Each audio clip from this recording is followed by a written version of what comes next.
مهاجم بوروسيا دورتموند تحت أنظار ريال مدريد. ريال مدريد ينسحب من صفقة نجم تشيلسي.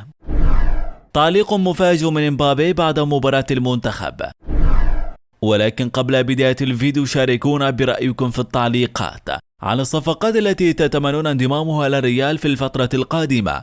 وإذا كنت من عشاق النادي الملكي لا تنسى الاشتراك في القناة وتفعيل زر الجرس لتصلكم الأخبار فور نزولها. وهيا بنا نبدأ الفيديو بالصلاة والسلام على رسول الله صلى الله عليه وسلم. مهاجم بروسيا دورتموند تحت أنظار ريال مدريد.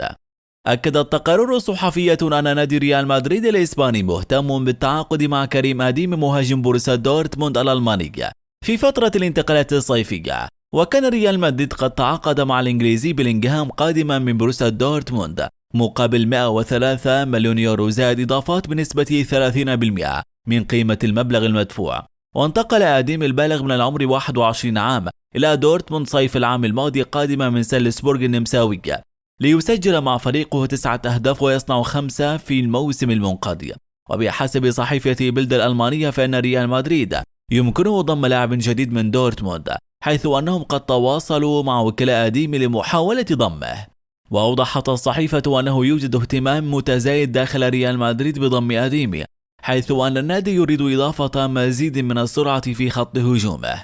وذكر التقرير أن عملية التعاقد مع أديم ستكلف خزائن ريال مدريد الكثير من الأموال، حيث لن يطلب دورتموند بأقل من 80 مليون يورو لبيع اللاعب، وهو المبلغ الذي لا توجد إشارات أكيدة حوله عما إذا كان النادي الإسباني سيدفعه أم لا. ريال مدريد ينسحب من صفقة نجم تشيلسي.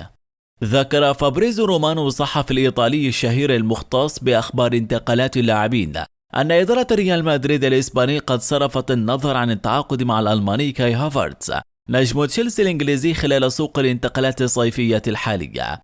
وارتبط اسم كاي هافرتز بالرحيل عن صفوف تشيلسي هذا الصيف وسط اهتمام ريال مدريد بضمه بداية من الصيف. وأشار فابريزو رومانو عبر صفحته الرسمية بموقع التواصل الاجتماعي إلى أن كاي هافرتز سيرحل عن تشيلسي بنسبة 100%. والآن تغير الوضع بعد اهتمام أرسنال الإنجليزي بالتعاقد مع اللاعب هذا الصيف، حيث أصبح هدف الجنرز الرئيسي بالوقت الحالي.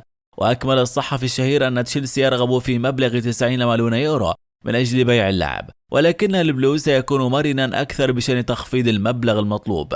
وبالنسبة لريال مدريد فالفريق الملكي أصبح خارج هذه المنافسة، خاصة بعد قرار كيليان امبابي الأخير بعدم تجديد عقده مع باريس سان جيرمان الفرنسي. وأوضح فابريزو رومانو أن بايرن ميونخ هو الآخر مهتم بالحصول على خدمة كاي هافرتز، ولكنه لم يتحرك رسميا بعد لضمه. تعليق مفاجئ من امبابي بعد مباراة المنتخب. علق مهاجم باريس سان جيرمان الفرنسي كيليان امبابي على رسالته لناديه أكد خلالها أنه لن يجدد عقده الذي ينتهي في صيف عام 2025، مؤكدا أنه لا يمانع من ردود الفعل. وكان امبابي على وشك الانتقال إلى ريال مدريد الصيف الماضي، لكنه جدد عقده مع باريس حتى صيف عام 2025، لكنه سيعيش تجربة جديدة بعد انتهاء العقد الحالي.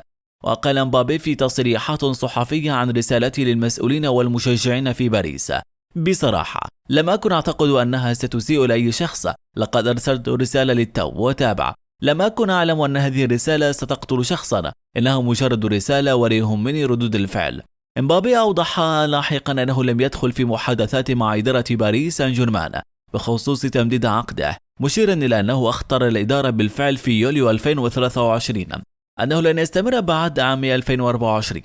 وبحسب ما ذكره موقع لتين سبورت الفرنسي فإن ريال مدريد ينتظر قيام باريس سان جيرمان بتحديد سعر امبابي من أجل التحرك لضم هذا الصيف. وبالرغم من رغبة امبابي في الاستمرار حتى نهاية الموسم القادم، فإن إدارة باريس سان جيرمان باتت أكثر انفتاحا على فكرة بيعه هذا الصيف للاستفادة ماليا من رحيله.